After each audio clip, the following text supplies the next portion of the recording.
Hi, you don't have to be perfect. You just have to be better than you were yesterday. That's all. Today is 27th of June 2022. Let us have a quick discussion of all these important topics. This is Telegram quiz. Join our Telegram group. We are having these 5 questions every day. Then this is quiz number 57. Science इसके answers हैं. Pressure of the Earth's atmosphere at sea level is due to gravitational attraction of the Earth for the atmosphere. Gravity पुल कर रही है नीचे की तरफ, तो उसके कारण ये सी लेवल पे अर्थ का एटमॉस्फेरिक प्रेशर आता है. एक्सप्लोजन अगर मून की सरफेस पे होगा तो बिकॉज मून में gravity, no atmosphere, sound travel नहीं होगी तो आवाज़ नहीं आएगी, केवल लाइट सुनाई देगा, लाइट दिखाई देगा. Retina of the eye is comparable to film. Ejection of electron from the surface of metals, ये होता है photoelectric effect.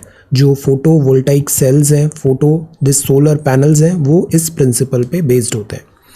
A ball P is dropped vertically. अब हॉरिजॉन्टल तो ठीक है, वर्टिकल दोनों का सेम है, तो दोनों सेम टाइम पर ग्राउंड पर पहुंचेगी, दोनों में सेम ग्रेविटी नीचे लग रहा है. Okay, now this is quiz number 58 geography. Which hot and dry wind help in the ripening of grapes in the Alps region. Alps local winds हम पढ़ते हैं, जीसी लियोंग, ये विंड का नाम क्या है. Where is the Puszta temperate grasslands. Temperate grasslands higher latitude पे होते हैं, ये कहाँ पर है, tell. In which river the Grand Canyon is located. Tropical cyclone storms occurring in Philippines, Japan and China. जो ये ट्रॉपिकल साइक्लोन्स हैं, इस स्पेसिफिक एरिया में इनका नाम क्या है. Which rock is formed into marble. इसका शेप चेंज हुआ है, प्रेशर टेम्परेचर के कारण ये ट्रांसफॉर्म हुई है मार्बल में. उस रॉक का नाम क्या है. आज की वोकैबुलरी है स्प्रॉलिंग. स्प्रॉलिंग मतलब फैलाना, फैला हुआ है. Extending, spreading out over a large area. Untidy और इरेगुलरली. मर्क्यूरियल है मतलब अस्थिर है, अस्थिर नहीं होना चाहिए, be stable. Mercurial temperament is not good. Capricious, temperamental. Contemplate का मतलब होता है मनन करना. Look at, view, regard. Prune, जैसे कल हमने पढ़ा था फॉरेस्ट एंड ट्रीज, प्रून मतलब शॉर्टर और स्मॉलर करना with the use of cutting instruments. Clip करना, जो टहनियाँ वगैरह हैं, दैट इज प्रून्ड. प्रोफ्यूजन का मतलब होता है प्रचुरता. एबुंडेंस, लॉट, मास. एबुंडेंस और लार्ज क्वांटिटी और of something. So these are vocabulary words for today. If you come across any other important word, write down that word along with its meaning in the comment section down below. This is CSAT. Read this paragraph carefully and answer these 2 questions. Then this is CSAT. Answer this question. Quiz Maths. Alright.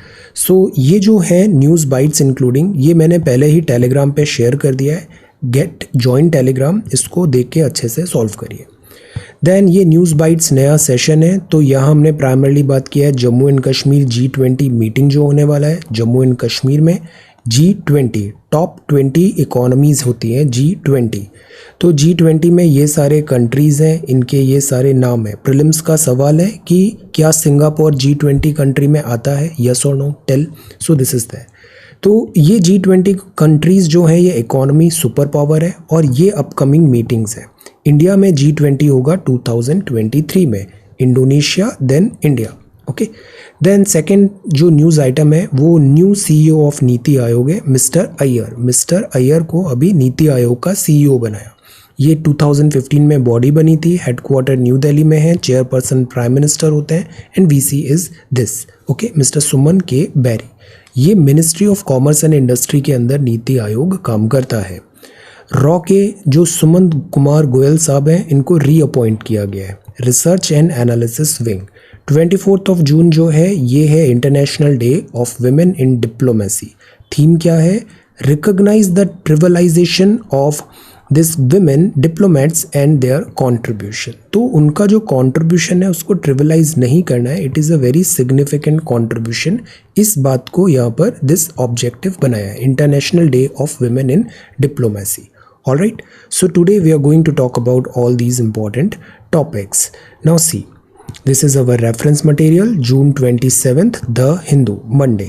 Alright, now regarding your post, तो 25 of June को इन 2 सवालों पे हमने answer writing किया था। पहला था rule of law and then anti defection.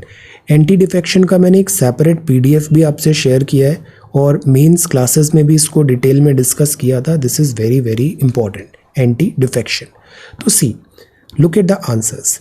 Rajiv, this is really really good. See, ऐसा नहीं है कि if you are not in mains batch तो मैं आपका आंसर नहीं देखूंगा। यहाँ जो भी सबमिटेड हैं questions, answers, I will go through all of your submissions. Okay, do not worry.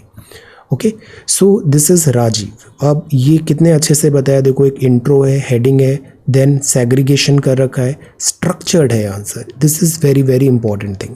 Similarly anti defection में भी हमको कंटेंट अच्छे से पढ़ना है और उसको अपने शब्दों में लिखना है, अपने शब्दों में लिखना है। ओके, और प्रैक्टिस करना है। इसके बारे में आगे और बताता हूँ मैं। Thakur, this is really good. See, कितने अच्छे से आपने यहाँ कोड भी लिखा, सारी बातें बताई, चार्ट लिखा, rule of law, very nice. Content and presentation दोनों का ऑप्टिमल कॉम्बिनेशन हमें बनाना है। Exception, related issues, see, so this is not a rocket science. Practice, आप लिखोगे आपको खुद ही समझ में आने लग जाएगा क्या ठीक है क्या ठीक नहीं है। विमल, एक्सेलेंट। इसी कंसिस्टेंसी से हमें करना है और बहुत अच्छे से सारी चीज़ें वर्कआउट हो जाएगी। Okay, way forward, very nice, you are doing really really good. Okay, then Ayan, अब now see, look at this copy. कितने अच्छे से यहाँ पे सारा ड्रॉ किया, handwriting, presentation, learn this skill. See, bubbles and diagrams, इससे कॉपी का प्रेजेंटेशन और थोड़ी अट्रैक्टिव बनती है। हिंदी भी आप बहुत अच्छे से लिखो, शुद्ध हिंदी लिखो, व्याकरण में अशुद्धि नहीं होनी चाहिए, मात्राओं में, ये चीज़ भी इम्पॉर्टेंट है। कंटेंट आपका सबका बहुत अच्छा है, this is really really good. Okay, तो आज जो मेन सेशन है वहाँ भी हम 2 सवाल करेंगे और कल मैं उनको क्वेश्चंस आपको लिखने को दूंगा। Okay, now this is Ayan once again, this is anti defection. See, such a good copy, such a nice copy, very very good. Issues क्या है, तो see the segregation structured way में हमें बनाने की कोशिश करनी चाहिए। ओके, देन अगर हम बात करें आपके कमेंट्स की, सो ये 26 ऑफ जून का वीडियो था। सी, दांडी मार्च, सत्याग्रह, वेरी गुड। तो सी, हम पार्टिसिपेट करते हैं और हमें बहुत सारी चीज़ें पता चलती है सप्लीमेंट्री। वेरी गुड सपना, सारा वीडियो में जो भी सवाल है आपने बहुत अच्छे सिस्टमेटिकली आंसर किया। तो सी, ये 8-10 और नए कॉन्सेप्ट हमें पता चल गए। This is the beauty of proactiveness. Proactiveness, student को टीचर सेम चीज़ पढ़ाता है, जो डिफरेंस क्रिएट होता है ना वो स्टूडेंट के एंड से भी होता है। ये इस चीज़ को हमें अंडर एस्टिमेट नहीं करना चाहिए। Very nice Ajay, Ram Naresh, very good. Sundar, Carnatic, very very nice. Raj, see, such good consistency Hindustani and Carnatic में। टेक अ स्क्रीनशॉट, कितने अच्छे से ये पूरा दिया हुआ है, वेरी नाइस। सपना, कीर्ति, चंदन, वेरी नाइस। आशीर्वाद ने सारे वोकैब वर्ड्स भी लिखे हैं यहाँ पे, excellent. Ratna, very good. Okay, then Gautam, see, correctly answers लिखे हैं यहाँ पे। Sameer, Nikita, very nice. Alright, Sundar, Arvind, Ajay, Nandini, रोशनी, साक्षी, राम नरेश, प्रियंका, राज, समीर। और पीडीएफ के लिए आप टेलीग्राम ग्रुप ज्वाइन करो Firdaus. Then this is Apurv, Udaan, very good, this is really really good, very nice. Gayan, this is really good. Alright, so इस तरीके से आप सबमिशन करो। कुछ स्टूडेंट्स हैं उन्होंने ये जो सबमिशंस हैं ये वेबसाइट में भी कर दिए हैं, तो this is again really good. जैसे यहाँ पर जैसे 26 का वीडियो था तो यूट्यूब कमेंट है, उसके साथ साथ यहाँ पर भी सबमिट कर दिया है, तो this is again good. Alright, जैसे एमएस ने यहाँ पे सारा हिंदुस्तान कार्नेटिक ये भी पोस्ट कर दिया, excellent work. Okay, so let us come to the Hindu newspaper. कल प्रीलिम्स 2022 बैच के साथ एक बहुत अच्छा सेशन हुआ। It was really really good. See, we are not like this कि कोर्स खत्म then move on, no. Teacher के लिए student, once a student always a student. Okay, so it is not like कि course is over then just move on. Okay, this is like a lifelong thing. So it was a really good session talking to all of you. 5 ऑफ June को prelims हो गया है, primarily हमने ये बात किया। 16 ऑफ सितंबर को मेंस आप लिख रहे हैं, जो स्टूडेंट्स उनको फुल थ्रॉटल इधर वर्क करना चाहिए, और जो स्टूडेंट्स अभी फिर से एग्ज़ाम लिख सकते हैं तो उन्हें नेक्स्ट प्रीलिम्स की तैयारी करनी चाहिए, नेक्स्ट प्रीलिम्स की, बिना टाइम वेस्ट किए। वरना अगले साल भी अगर ये 6 महीने हमने वेस्ट कर दिए इस साल को 2022 को, 2023 में आपको सुधार का मौका नहीं मिलेगा। सेम टाइप ऑफ मिस्टेक्स अगले साल भी रिपीट होगी। So do not waste time. ये जो टाइम है फाउंडेशन पे वर्क करिए, core subject, optional, newspaper, current affairs continue रखिए, अपनी लैंग्वेज प्रोफिशिएंसी, राइटिंग स्किल्स और पर्सनालिटी पे वर्क करिए। ये सब कल हमने बहुत डिटेल में अच्छे से बात किया। और जिन स्टूडेंट्स की ये जर्नी एंड हो रही है दिस 2022 प्रीलिम्स के साथ, तो अगेन आपने इतना सारा चीज़ें अच्छा सीखा और जो स्टडीज़ है, जो हार्डवर्क है, ये लाइफ लॉन्ग आपके साथ रहने वाला है। तो इस पूरे एक्सपीरियंस को, इस जर्नी को एक बहुत अच्छा पार्ट ऑफ लाइफ की तरह हमें कंटिन्यू करना है और इससे जो लेसन सीखें उन लेसन्स को हमारे जो न्यू इनिशिएटिव्स होंगे, न्यू डायरेक्शंस होगी, वहाँ पर हमें वर्क करना है। ओके, सो ओवरऑल ये सारा जो एक्सपीरियंस है ये हमें हेल्प ही करेगा लाइफ में। कल मैंने एक और चीज़ बताया था, if one door closes 10 new doors open होते हैं, बट हम उसी बंद दरवाजे पर इतना टाइम वेस्ट कर देते हैं कि वो जो नए 10 दरवाजे मिलते हैं हम उस पर कॉन्सेंट्रेट नहीं कर पाते और वो अपॉर्चुनिटी भी हम लूज़ कर देते हैं। तो ऐसा नहीं करना है। ओके, सो आज भी सेशन होगा, आज भी mains and this mains classes है 9 PM। We will have this session, continue रहेगा। ये सारी चीज़ें इसमें मैं आपको कवर कराऊंगा और बिकॉज इसमें टाइम कंस्ट्रेंड है, 16 सितंबर को हमारा मेंस है, तो इसकी एक भी क्लास मिस नहीं होगी। ऑन प्रायोरिटी हम इसको प्राइमरी फोकस से मेंस को कंटिन्यू करेंगे with in time. Okay, prelims में अपने पास थोड़ा टाइम भी है, तो इस वीक में आपने मुझे व्हाट्सएप मैसेज किए हैं, मैंने सारा एक एक्सेल शीट बना लिया है। इस वीक में सारे स्टूडेंट्स के साथ 1-to-1 हमारा एटलीस्ट फर्स्ट मीटिंग हो जाएगा। Okay, I will work on this exclusive 1-to-1 mentorship वाला। लॉर्ड्स मोर में जो इकोनॉमिक्स था ये जुलाई से स्टार्ट होगा, मंडे से, नेक्स्ट मंडे से। एंड ये जो है this is about 28th of May 2023 and it is not like a monthly fee, this is not a monthly fee, this is a one time fee. Okay, ऐसा नहीं है कि next month फिर pay करना है, this is a one time fee. Okay, 28th May 2023 तक। All right, so now let us quickly come to the Hindu newspaper. Okay, so this is June 27th। Russia strikes Kyiv as G7 summit opens. अब इसको हिंदी में Kyiv बोलते हैं, कुछ Kyiv बोलते हैं, दोनों प्रोनाउंसिएशन करेक्ट है, कोई डिफ़िकल्टी नहीं है। Russia strikes Kyiv as G7 summits open. तो रशिया यहाँ पे प्रोग्रेस कर रहा है यूक्रेन वॉर में और G7 कंट्रीज़ भी यहाँ पे अभी समिट्स है। लेट अस सी क्या बात होती है। तो this is Russia. Meanwhile G7 के बारे में हम देखें तो group of 7 inter governmental political forum है जिसमें Canada, France, Germany, Italy, Japan और United Kingdom and United States है। इसके अलावा यूरोपियन यूनियन भी इसका नॉन एनुमरेटेड मेंबर है। तो G7 and European this country 1 2 3 4 5 6 7 and European union 1975 में बना था। कनाडा, फ्रांस, US ये सारे इसके फाउंडिंग मेंबर हैं। यूरोपियन यूनियन में ये यूरोपियन यूनियन प्रेसिडेंट है, कमीशन की प्रेसिडेंट एंड जर्मनी का दिस। तो दिस इज ग्रुप ऑफ 7। ये 7 वर्ल्ड की सबसे इंडस्ट्रियलाइज्ड और डेवलप्ड इकोनॉमी थी, अभी की नहीं, 1975 की।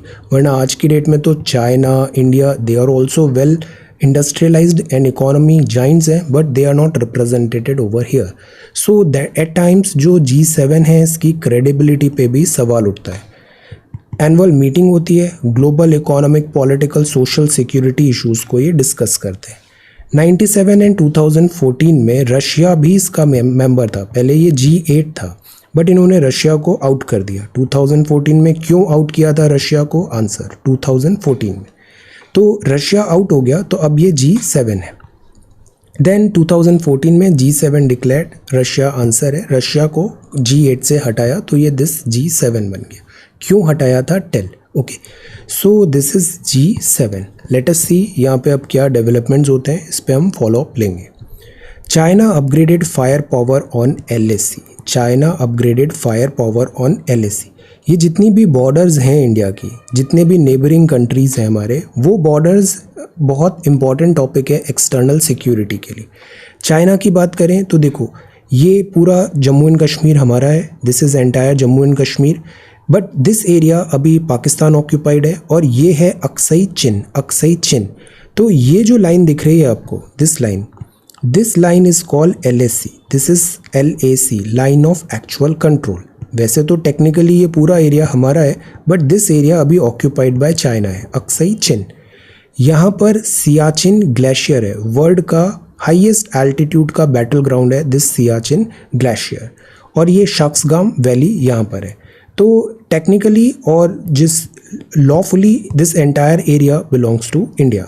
तो दिस इज़ दैट। अब चाइना क्या करता है कि यहाँ जो बॉर्डर है, ये बॉर्डर को फैंटम भी कहा गया है। सी, जब गलवान क्राइसिस हुआ था 2020 में हमने through out the year China की पूरी हिस्ट्री देखी थी, चाइना की फ़िलासफ़ीज़ देखी थी, Sun Yat Sen philosophy, then Mao Zedong philosophy, Xi Jinping philosophy, और स्पेशली शी जिनपिंग, जैसे माओ जेडोंग तो था economic superpower, Xi Jinping philosophy है कि अब चाइना को बनना है मिलिट्री सुपर पावर। तो जब से ये मिस्टर शी जिनपिंग प्रेसिडेंट बने हैं चाइना के, सारी कंट्रीज़ के साथ, नॉट ओनली इंडिया, सारे नेबर्स के साथ इनके अच्छे रिलेशंस नहीं है। So this is the point. अब यहाँ पर काराकोरम में, जैसे पहले दौलत बेग ओल्डी में दिस क्लैशेस हुए, ये अक्सई चिन है, इलीगली ऑक्यूपाइड बाय चाइना है, and this is illegally occupied by Pakistan.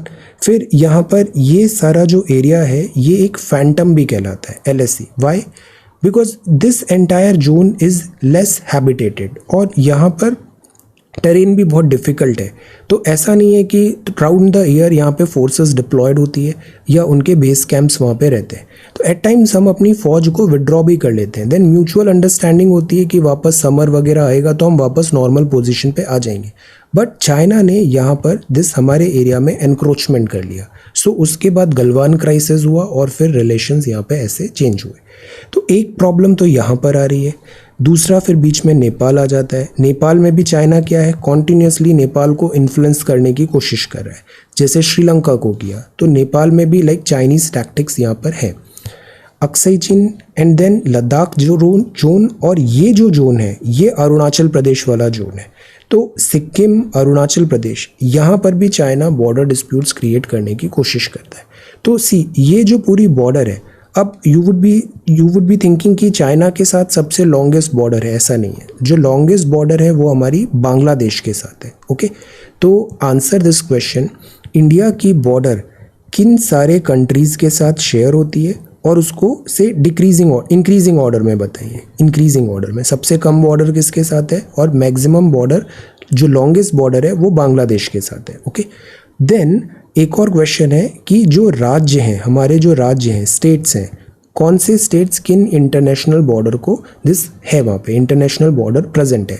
और इसी से एसोसिएटेड तीसरा सवाल है कि इस इंटरनेशनल बॉर्डर को कौन सी फोर्स डिफेंड करती है। जैसे कहीं पर ITBP है, कहीं पे SSB है, कहीं पे दिस असम राइफल्स है, लाइक दैट। बॉर्डर कौन सी फोर्स डिफेंड करती है, ये 3 सवाल है। तो इससे एक इंटरनेशनल रिलेशंस का और सिक्योरिटी का भी हमारा एक सवाल तैयार हो जाएगा कि बॉर्डर्स में क्या क्या यहाँ पर प्रेजेंट है। ओके, तो ये बोन ऑफ कंटेंशन है। चाइना की एक और पॉलिसी होती है by time build strength. China unnecessarily इस इशू को डिले करने की कोशिश करता है। 15-16 से ज़्यादा कोर कमांडर टॉक्स हुई, फ्यूटाइल हुई, कोई उससे रिजल्ट नहीं आया। चाइना का गेम प्लान है कि इंडिया को यहाँ पे एंगेज करो, और इंडिया के लिए हमेशा सबसे बड़ा जो थ्रेट होता है वो होता है टू फ्रंट वॉर, बिकॉज यहाँ पर इनकी प्रॉक्सिमिटी बहुत ज़्यादा हो रही है, चाइना एंड पाकिस्तान। सो पाकिस्तान के साथ ऑलरेडी 2-3-4 वॉर्स हो चुकी है, चाइना के साथ भी वॉर्स हो चुकी है। तो this is a very difficult situation for us, we need to defend ourselves. That is why India को अपनी मिलिट्री माइट को भी स्ट्रॉन्ग करना ज़रूरी है। Soft power is there, but military might भी इंडिया की स्ट्रॉन्ग होना चाहिए। और जिस तरीके से वॉरफेयर चेंज हो रहा है, तो ट्राई सर्विस का इंटीग्रेशन भी बहुत ज़रूरी है। नेचर ऑफ वॉरफेयर चेंज हो रहा है। So this is the point. Okay, sticking points, तो McMahon line, bone of contention. So this is there. अब so this is the front page of the Hindu. Now जो नेक्स्ट है education plus, this is very very very very important topic. Why? Day 1 से मैं आपको क्या बता रहा हूँ, old school is a good school, old school is a good school. जैसा हमें स्कूल कॉलेजेस में पढ़ाया जाता है, स्टैंडर्ड बुक से पढ़ो, शॉर्टकट्स नहीं, स्टैंडर्ड बुक से पढ़ो। शॉर्टकट्स रेफ़र करो, but you must be having some standard books. Second हमें पढ़ाया जाता है लिख के पढ़ो, बोल के पढ़ो, right, and this reading speed, reading abilities भी डेवलप होगी, राइटिंग स्किल्स भी डेवलप होगी। ओके, तो यही एग्जैक्टली यहाँ पे लिखा है, the right way, correct way. लिखना बहुत ज़रूरी होता है। अभी जो न्यू जनरेशन आ रही है, जैसे सम स्टूडेंट्स हैं जेन जी, तो उनके साथ आई रियलाइज़ कि मतलब जो चीज़ें हैं ना, जो डिजिटल कंटेंट है इट इज़ ओके, बट जो ओल्ड स्कूल में जो एक्चुअली लिखना होता है, पेन पेपर कॉपी में जो लिखना होता है वो मिस आउट नहीं करना चाहिए हमें। Writing by hand strengthens memory power. Otherwise क्या होता है, हमारा अटेंशन स्पैन इतना कम हो गया है, हमको हर चीज़ इंस्टेंट चाहिए एंड 2-3-5 सेकंड से ज़्यादा अटेंशन स्पैन नहीं है। हम कई बार फैंसी चीज़ों के पीछे भागते हैं जिसकी जीरो यूटिलिटी होती है, जीरो यूटिलिटी। पढ़ते वक्त मैंने हर किसी को यही बात बताया था हमेशा, अगर आप उस चीज़ का रिवाइज नहीं कर रहे हो, उसको कंसोलिडेट नहीं कर रहे हो, तो उसको पढ़ना at the first place is a wastage of time. तो दैट इज़ वाई उसका रिटेंशन ज़रूरी होता है, बैंक करना बहुत ज़रूरी है, वरना आगे पाठ पीछे सपाट, दिस इज़ अ फैक्ट। तो hand strengthens memory power, muscle power, concentration span बढ़ता है, और ये कंसंट्रेशन होगा ना तो आपसे गलतियाँ नहीं होगी जब आप एग्ज़ाम लिखोगे, वरना ये 120 मिनट कंसंट्रेट से रहना एक अपने आप में बहुत बड़ा टास्क हो जाता है। तो इससे आपकी कॉग्निटिव एबिलिटी होगी, आप इन्फॉर्मेशन को कंज्यूम नहीं करोगे, उसको प्रोसेस करोगे, समझोगे कि ये एक्चुअली क्या है। प्रोसेस, कंज्यूमर नहीं बनना है कि कंटेंट बस कंज्यूम कर रहे हैं, process the information. See, writing or drawing by hand is a natural process. Every child is fascinated by. Children tend to exhibit their artistic skills. जो जिनके यहाँ बच्चे हैं उनकी दीवारें वगैरह घर की आप देखो, पता चल जाता है वो अपने बड़ी आर्टिस्टिक स्किल्स वहाँ दिखाते हैं। So in schools they are taught to write the alphabet with tools such as slates, chalk. फिर ग्रेजुएट में पेंसिल्स होती है, फिर कुछ टाइम बाद हम पेन पे मूव करते हैं, फिर कुछ टाइम बाद हम डिजिटल कीबोर्ड वॉरियर बन जाते हैं। Now this is the problem, because being a student आपको इसी स्टेज पे रहना है, पेन वाली स्टेज पे रहना है। Today writing by hand has become obsolete. Writing skills नहीं आ रही है, जो लिखा हुआ है वो खुद ही को समझ नहीं आ रहा है क्या लिखा हुआ है, तो हमें ऐसा नहीं करना है। ओके, तो writing is necessary.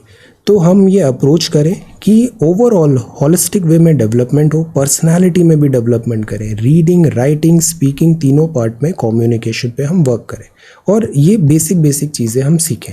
Punctuation, capital, spelling mistakes हो जाता है, इन चीज़ों पे ध्यान दें। राइटिंग, टेक्नोलॉजी आ गई है, technology is a boon, but technology का हमें मास्टर बनना है, बेन नहीं होना चाहिए, बून टू बेन नहीं होना चाहिए। कीबोर्ड हो गया है, और अब तो ऑटो करेक्ट इतना आ गया है कि वो ऑटो करेक्ट सब करेक्ट कर देता है, स्पेलिंग्स, ग्रामर, मैकेनिक्स। तो वेयर इज़ दैट लर्निंग कहाँ है? लैंग्वेज प्रोफिशिएंसी नहीं आ रही है। जब आप पेन पेपर से लिखोगे तो सम स्टूडेंट्स एक वर्ड लिखते हैं फिर उसको कट करते हैं, फिर दूसरा, बिकॉज फ्लो नहीं आ रहा है, हमारा प्रैक्टिस नहीं हो पा रही है। इस चीज़ पे ध्यान दो आप। ओके, इससे लर्निंग पावर होगा। कन्वेंशनल विजडम यही होता है, आप अपने किसी भी एल्डरली, अपने पेरेंट्स, सीनियर, किसी से भी बात करो, अगर कोई भी आपको बोल दे कि लिखना इज़ नॉट गुड, देन आप देखना ऐसा कोई नहीं बोलेगा। लिखना बहुत ज़रूरी होता है, right and right more. Conventional wisdom has proved that physical writing strengthens memory, muscle power, concentration span, cognitive ability better होती है। Charm of handwritten messages on social occasions still holds more power than a text message. Okay, so focus on this. Right, every day मैं आपको questions दे रहा हूँ, हम Tuesday to Saturday ये exercise कर रहे हैं। आप उस question को लिखो, पेन पेपर से लिखो। आप बहुत एडवांस्ड और हाईटेक हो गए हो, बट जिस एग्ज़ाम और जिस नौकरी की तैयारी कर रहे हो ना, वो भी ओल्ड स्कूल ही है। So do this, okay, the right way. Then V Krishnamurthy passes away. आप फॉर्मर चेयरमैन थे भेल के, आपने अर्न किया reputation of turnaround man. Okay, तो भेल क्या महारत्ना कंपनी है? टेल, और ऐसी कितनी महारत्ना कंपनीज इंडिया में है? आंसर। सो दिस इज भेल। Then reviving cultivation of a traditional crop in Mysuru. तो अगेन क्रॉप्स और जो ट्रेडिशनल लोकल क्रॉप्स है उसको एनकरेज करो, बिकॉज वो ज़्यादा रफ एंड टफ होती है उस पर्टिकुलर क्लाइमेट, उस पर्टिकुलर एनवायरनमेंट के लिए। तो एफर्ट्स यहाँ पर है, this is एमेरेंथस, a wide variety of leafy vegetable, पत्ते वाली, ग्रीन लीफी। तो इसका क्रॉपिंग मैसूर में प्रोड्यूस किया जा रहा है, एनकरेज किया जा रहा है। तो ये लीफी वेजिटेबल है, बहुत सारी वेजिटेबल्स इसमें अच्छा से कवर होती है। तो वेजिटेबल्स वैसे भी अच्छी होती है, एक पोपॉय होता है ना, spinach man. So this is vegetable, green leafy vegetables. तो यहाँ पर है, इसमें एक्सेलेंट सोर्स है calcium, magnesium, potassium, vitamin A, B, C, vitamin K भी है, न्यूट्रिशन पर कैलोरी बहुत अच्छा है। तो वेजिटेबल्स आर गुड। पार्टिसिपेंट्स को यहाँ पे एनकरेज किया जा रहा है कि आप मिक्स्ड क्रॉप करो, मिक्स्ड क्रॉप, टैम्पलेट उन्हें दिया है, बायोडाइवर्सिटी भी होगा, रूरल कम्युनिटी को भी हेल्प होगा, और जो ट्रेडिशनल नॉलेज है, स्किल्स हैं, प्रैक्टिसेस हैं, वो कंटिन्यू रहेंगी। तो दिस इज़ ट्रेडिशनल क्रॉप। अब मेंस स्टूडेंट्स, ये एक टैम्पलेट है, इस टैम्पलेट को आप क्यों ना कहीं से GS3 में एग्रीकल्चर है वहाँ यूज़ कर सकते हो। आज जो मेंस की क्लास होगी ना, उसमें हम यही काम करेंगे, हम GS3 का सिलेबस डिस्कस करेंगे और इसके कुछ क्वेश्चंस पे ब्रेनस्टॉर्मिंग करेंगे कि अप्रोच कैसे होना चाहिए। ओके, तो दिस इज़ दैट कल्टिवेशन। तो एक टैम्पलेट है, इसको आप यूज़ करो आंसर राइटिंग में। देन दिस इज़ अगेन, जो मुंबई अटैक्स हुए थे उसमें जस्टिस इज़ इम्पॉर्टेंट। जो टेररिस्ट है और पाकिस्तान जैसे स्टेट स्पॉन्सर्ड टेररिज्म किया है, इनको this justice should be delivered, keep up the pressure. Then this is regressive and inhuman. यहाँ बात है, जो US गवर्नमेंट ने अभी अबॉर्शन का जो डिसीज़न आया है, क्या वो करेक्ट है या रॉन्ग है। इस पर भी एक PDF मैंने कल शेयर किया था, जिसमें कौन से व्यू पॉइंट्स हैं अगेंस्ट एंड कौन से व्यू पॉइंट्स हैं फेवर, वो चीज़ लिखा है। हमको US का इंटरनल जो मैटर्स हैं उसमें ज़्यादा नहीं है हमारा scope of discussion. What we should be knowing is India में क्या सिचुएशन है और लॉज किस तरीके से आगे डिफाइन होने चाहिए। तो इसका एक आगे टॉपिक है, उसको हम देखते हैं। देन यहाँ पर बात है rewriting old history for a new India. What is history? History क्या होती है? History is nothing but a set of agreed ideas जो फैक्ट बेस्ड हो, जिस पे प्रूफ बेस्ड हो, तो वो हिस्ट्री होती है। हिस्ट्री का कभी भी कोई एक वर्जन नहीं हो सकता है, there could be multiple versions of history. तो जो हिस्टोरियंस होते हैं वो हमेशा कोशिश करते हैं कि जो चीज़ लिखी जाए वो बेस्ड ऑन फैक्ट होनी चाहिए, बेस्ड ऑन रियल डेटा होनी चाहिए, बेस्ड ऑन रियल फाइंडिंग्स होनी चाहिए, अदरवाइज वो फिर कलर्ड हिस्ट्री कहा जाता है। तो this is old history rewriting. तो दिस इज़ दैट, बायस्ड नहीं होना चाहिए हिस्ट्री में। Making sense of New Delhi's this rapprochement. अब इंडिया थोड़ा प्रैक्टिकल हो रहा है जब तालिबान से डील करना चाहिए। यहाँ प्राइमरली एक ये पैराग्राफ बड़ा अच्छा है, मैंने इसको नोट्स में लगा दिया है। बाकी मोर और लेस सेम टॉक्स हैं कि जो तालिबान है, तालिबान को आज की डेट में इंडिया की बहुत ज़रूरत है, जैसे अभी अर्थक्वेक भी आया। प्लस तालिबान को सबसे ज़्यादा ज़रूरत है लेजिटिमेसी की, और पाकिस्तान उसको रिकॉग्नाइज कर रहा है, लेजिटिमाइज कर रहा है, बट पाकिस्तान इटसेल्फ की कोई क्रेडिबिलिटी नहीं है। सो तालिबान वांट्स कि जैसे इंडिया जैसा कोई रेस्पॉन्सिबल डेमोक्रेसी जो वर्ड की है वो लेजिटिमेसी दे, उसको ऑथेंटिसिटी दे। तो दैट इज़ वाई यहाँ there is some need from Taliban and as well. India's apparent reorientation can be described and understood as an example of real politic. ये बड़ा important word है, real politic. Supremacy of national interest and a superficiality of values and sentiments in this Hobbesian world of international politics. Actually क्या होता है, international politics जो IR होता है, इसमें there are no permanent friends, there are no permanent enemies, there are only permanent interest and there is nothing wrong in this.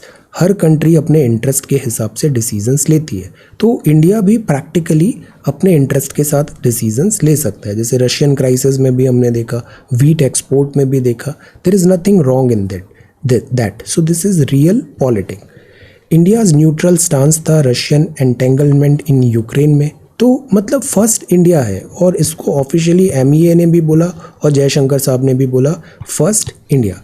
अभी जयशंकर साहब की एक बड़ी अच्छी बुक आई थी, मैंने उसको पढ़ा, दिस इज़ इंडिया वे। बड़े अच्छे इंसाइट्स हैं। 2023 स्टूडेंट्स जब आपको टाइम मिले तो हैव अ लुक, काफ़ी बढ़िया उसमें इंसाइट दिया हुआ है। इंटरनेशनल रिलेशंस में इंडिया की अप्रोच किस तरीके से इवॉल्व हुई, सप्लीमेंट्री लर्निंग काफ़ी है। India first India.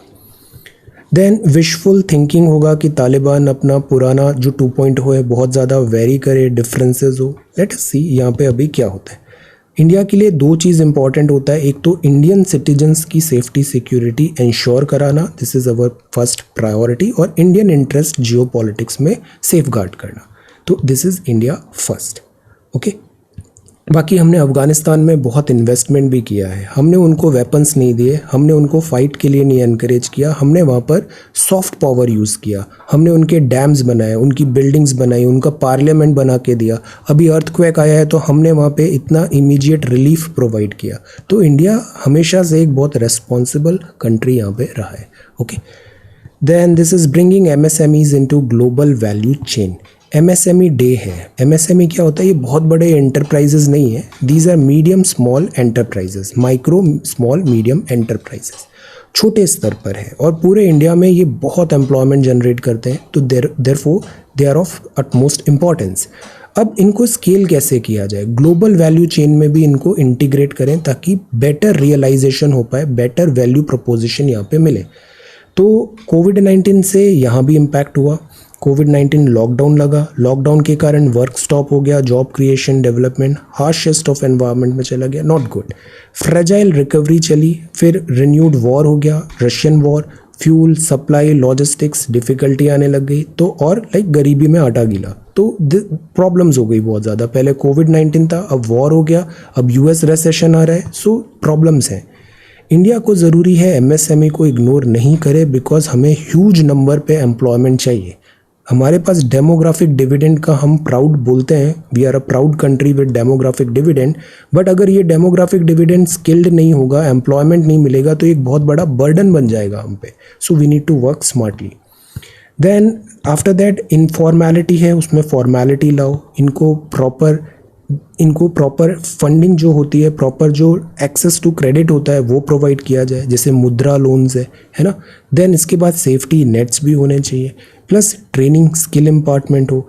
India make in India आत्मनिर्भर कैंप्स हैं, प्रोडक्शन लिंक्ड इंसेंटिव है, zero effect zero defect scheme है। जैसे इलेक्ट्रॉनिक्स होता है, उसका हम मैन्युफैक्चरिंग करना चाहते हैं, कुछ जो प्रोडक्ट्स हैं वो इंडिया में लाके मैन्युफैक्चर करना चाहते हैं, सो दैट हमारा सेल्फ रिलायंस भी हो जाए और एक एक्सपोर्ट कॉम्पिटिटिवनेस बढ़े। वहाँ MSME का बड़ा अच्छा रोल है। ऑर्गेनाइजेशंस भी हैं, they are working on this with MSME। अब 3-4 इंपॉर्टेंट पॉइंट्स हैं, ऐसे के लिए अच्छा है, GS के लिए भी अच्छा है, नोट्स में भी लिख दिया है। पहला, डिजिटाइजेशन करो, डिजिटल जो है टेक्नोलॉजी है फ्रेंडली बने, big data, AI, virtual reality, इससे नई अपॉर्चुनिटीज़ होगी। इंडस्ट्री 4.0 का ज़माना है MSME में भी। ओके, तो इसके लिए गवर्नमेंट ने डिजिटल सक्षम, ये सारे नाम मैंने लिख दिए हैं, सक्षम, उद्यम, ई-श्रम, नेशनल करियर सर्विस, आत्मनिर्भर, असीम, इस टाइप के नाम है। अब मेंस का एक ट्रिक बताता हूँ कि आपको नहीं पता ये सब क्या है, उद्यम क्या है, बट नाम तो पता है ना, नाम याद कर लो। जहाँ पे भी डिजिटल कुछ इनिशिएटिव आए, एक स्टेटमेंट दो और बैक्ड बाय ये सारे स्कीम्स का वहाँ पे नाम लिख दो। So this will make a very good impression कि ओके, इन सब डेटा को, स्टेटमेंट्स को आपने बैक किया है गवर्नमेंट इनिशिएटिव से। ओके, तो लर्न अबाउट ये सारे नाम अभी सब आप याद कर लो। ओके, देन एनवायरमेंटल इम्पैक्ट हम हर जगह लगा सकते हैं, एनवायरमेंट एथिक्स को इंक्लूड करो, जैसे UNIDO, bureau of energy efficiency, की वेस्टेज नहीं हो, इलेक्ट्रिसिटी वेस्टेज नहीं हो, एनर्जी वेस्टेज नहीं हो। सप्लाई जो है उसको रिजाइलेंट बनाओ, रिजाइलेंट सप्लाई, सो दैट जो वर्ल्ड के शॉक्स हैं वो इनका प्रोडक्शन हैम्पर नहीं करे। जॉब क्रिएट करो, फुल कैपेसिटी यूटिलाइज करो, और इधर कॉमिटेड वे में पॉलिसी फॉर्मुलेशन और इम्प्लीमेंटेशन में ध्यान दो। सो this is global value chain MSME। Hanoi किसकी कैपिटल है? वियतनाम की। वियतनाम यहाँ साउथ चाइना सी, और यहाँ पर एक चाइना नाम का कंट्री है, एंड साउथ चाइना सी के जो सारे कंट्रीज़ हैं, एशियन कंट्रीज़, यहाँ पे वियतनाम, फिलीपींस, ये बिकॉज ऑफ दिस चाइना की 9 डैश लाइन वाला क्लेम है, यहाँ फ्रिक्शन है China and all these countries का। इंडिया के पास बहुत अच्छी अपॉर्चुनिटी हो रही है यहाँ पे वेपन एक्सपोर्ट में, एक बिग पावर बन के उभरना वर्ल्ड लेवल पे, बिकॉज जैसे हमने ब्रह्मोस अभी एक्सपोर्ट किया, अभी जो वियतनाम है, वियतनाम के साथ हमारे ties continuously on the rise है। मैन्युफैक्चरिंग में वियतनाम का बहुत अच्छा रोल है। आप इलेक्ट्रॉनिक गैजेट्स अपने देखो, ज़्यादातर गैजेट्स आप देखना, शूज़ हुआ, इवन क्लोथ्स भी हैं, क्लोथ्स बांग्लादेश से बहुत हैं। वियतनाम से इलेक्ट्रॉनिक्स मैन्युफैक्चरिंग, चाइना से वियतनाम बहुत ज़्यादा शिफ्ट हो रहा है, तो वियतनाम भी is doing really really good. ये एशियन कंट्रीज़ है ना, they are doing really really good. तो इंडिया के भी यहाँ इंटरेस्ट है। एक तो एनर्जी, तो मनीला, जैसे राइस का यहाँ पर है, मनीला में राइस इंस्टीट्यूट, तो मनीला मतलब फिलीपींस का भी चाइना के साथ टेंशन है। अनक्लॉज हम यहाँ पे इम्प्लीमेंट करने की बात करते हैं। What is the full form of UNCLOS? Tell UNCLOS. क्या इंडिया ने अनक्लॉज साइन किया है? क्या USA ने अनक्लॉज साइन किया है? आंसर। तो ONGC ने यहाँ पे एक्सप्लोरेशन की बात कर रहा है, चाइना के साथ असिमेट्रिकल वॉरफेयर है। तो इंडिया को यहाँ पर डिफेंस टाइज में भी, इकोनॉमिक टाइज में भी और डिप्लोमेटिक टाइज में भी ह्यूज पोटेंशियल है और ये हनोई के साथ अच्छे हमारे रिलेशंस हैं। So this is act east policy.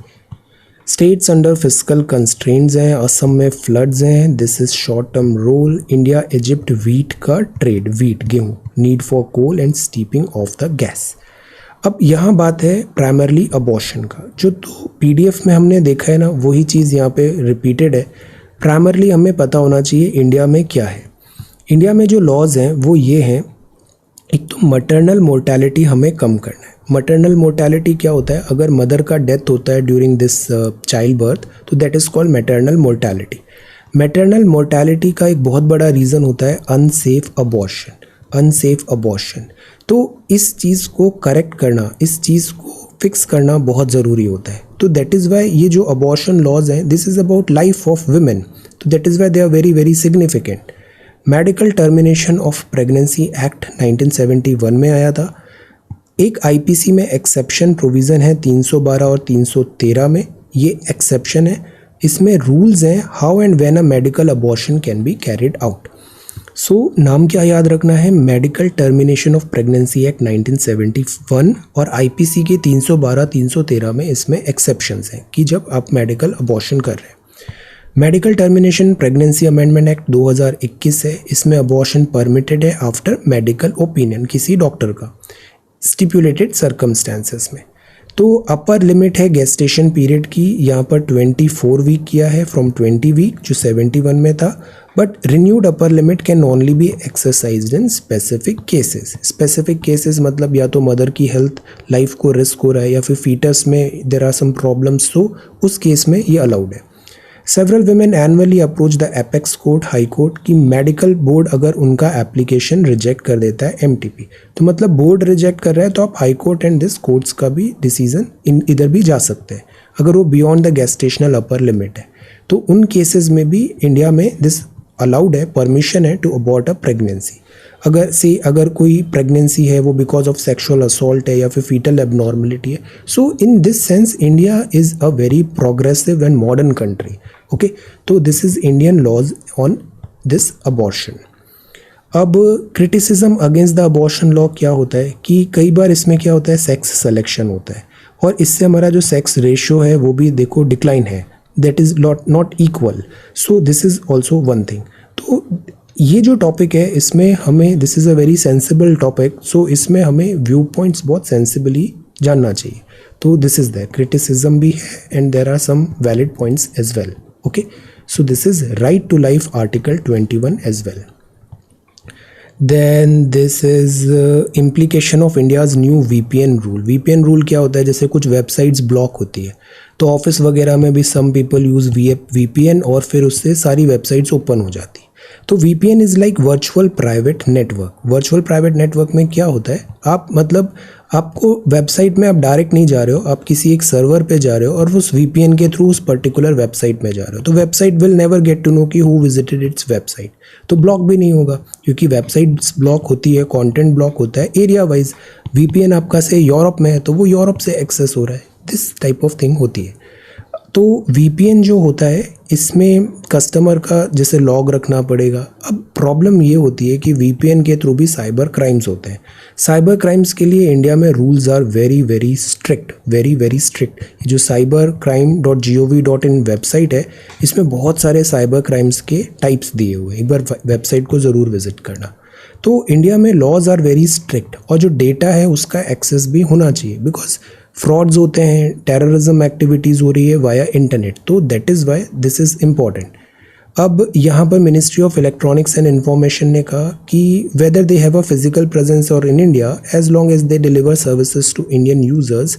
तो से प्रॉब्लम है डेटा का, प्रॉब्लम है एक्सेस का, प्रॉब्लम है कि जो गवर्नमेंट और अथॉरिटीज़ है इंडिया की, लॉ इम्प्लीमेंटेशन अथॉरिटी या सिक्योरिटी बॉडीज़, उनको एक्सेस यहाँ पे होगा। VPN का जो एक ब्लैंकेट मिल जाता है वो नहीं होना चाहिए, ये अभी प्राइमरली बताया। तो वर्चुअल सर्वर्स अब क्या एबल होंगे, सर्टिन के नए रूल्स जो वर्चुअल प्राइवेट नेटवर्क में दिए। इस टॉपिक को हम एक बार और पढ़ेंगे। ओके, ये है shape now, don't get bent out of shape. इसका क्या मतलब है, जब ये बोला जाता है इसका मतलब very angry about something, he becomes very angry about something. The individual takes offence at something and in the process loses his cool, बहुत जल्दी गुस्सा आ जाता है, gets bent out of shape. Okay, तो ऐसा नहीं होना चाहिए। देन करेक्ट रेस्पॉन्स, अगर आपसे कोई पूछे हाउ आर यू तो आप बोल सकते हो I am doing well, I am fine. ये जो गुड है पहले बोला नहीं जाता था बट आजकल ये भी एक्सेप्टेबल है। अब इसका प्रोनाउंसिएशन भी, English is again very this funny language, this is cupboard, cupboard. Okay, तो this is not P, it is silent. Okay, तो this is cub and this is a in China. Okay, pronunciation. तो that is why English जो है ना ये बड़ी technical scientific language नहीं है। जबकि आप हिंदी देखो, हिंदी इतनी ब्यूटीफुल है, जो आप लिखते हो वही बोलते हो, और बड़ा साइंटिफिकली इसके सारे जो ग्रामर है, मात्राएं हैं etcetera, they are arranged very scientifically. Okay, so this is English. But English का यूटिलिटी बहुत है, तो that is why we emphasise कि हमें इंग्लिश भी अच्छी रखनी है। Looking forward to fruitful discussion Indian diaspora के साथ भी प्राइम मिनिस्टर ने कहा, जर्मनी। देन अब सी, ये जो फ्लड है, फ्लड क्यों आता है? वाटर कैरिंग कैपेसिटी कम है और बहुत पानी आ गया तो वो स्पिल होने लग गया। एक होता है एम्बैंकमेंट्स, एम्बैंकमेंट्स मतलब जैसे मेड है, ये पानी को इसी में कंटेन करके रखती है। ये एम्बैंकमेंट्स में अक्सर एनक्रोचमेंट हो जाता है, ये एम्बैंकमेंट से मिट्टी, दिस सॉइल जो है इसका इरोजन एट्सेट्रा हो रहा है, तो पानी इसको तोड़ के बाहर दिस फ्लड प्लेन एरिया और रेसिडेंशियल एरिया में चला जाता है। तो जो सिलचर का फ्लड है वो इसलिए नहीं हुआ कि अचानक बहुत बारिश आ गई, इसलिए हुआ बिकॉज एम्बैंकमेंट इन्होंने डिस्ट्रॉय किया, एम्बैंकमेंट ब्रीच किया। ओके, तो this is that. Inaction does not imply conspiracy and कोविड-19 हमें वरी करना चाहिए या नहीं। Now this, so this is centre asks firms to arrange tricolour, government to start Har Ghar Tiranga drive, Har Ghar Tiranga. Although flag हम just like that हम ले सकते हैं, बट फ्लैग कोड भी होता है, फ्लैग कोड जो होता है वो प्रॉपरली फॉलो करना ज़रूरी है। Himachal to buy back single use plastic जो होता है, कितना 75 रुपया kg में उसको वापस ख़रीदा जा रहा है। ओडिशा में सायरन्स हैं ताकि ये जो एलिफेंट कॉरिडोर्स हैं, एलिफेंट ह्यूमन कॉन्फ्लिक्ट हो रहा है, इसको हम स्टॉप कर पाए। तो यहाँ कैमराज हैं, वो एलिफेंट मूवमेंट देखेंगे और एक सायरन बजेगा तो ऑनगोइंग ट्रेन या व्हीकल्स हैं वो अलर्ट हो जाएंगे, तो क्लैश नहीं होगा। G7 इतना प्रपोज कर रहा है to rival China and this is sports. Okay, so this is the Hindu newspaper, this is the Hindu newspaper. और राजस्थान का ये है स्टेट फ्लावर, इसका नाम है रोहिडा, रोहिडा। दिस इज राजस्थान का राज्य दिस फ्लावर। ये राजस्थान का बर्ड है, great Indian bustard, great Indian bustard. Then ये राजस्थान का स्टेट एनिमल है चिंकारा। ये राजस्थान का स्टेट ट्री है खेजरी। अब ये ऐसा क्यों है? बिकॉज यहाँ पे रेन डेफिसिट है, पानी कम है, तो इसको क्या बोलते हैं? Adaptation, adaptation. कुछ एग्जाम्पल्स बताइए, नेचुरल वेजिटेटिव एडेप्टेशन जैसा हो जाता है एडेप्टेशन। तो जैसे ज़ेरोफाइट्स भी हम बोलते हैं।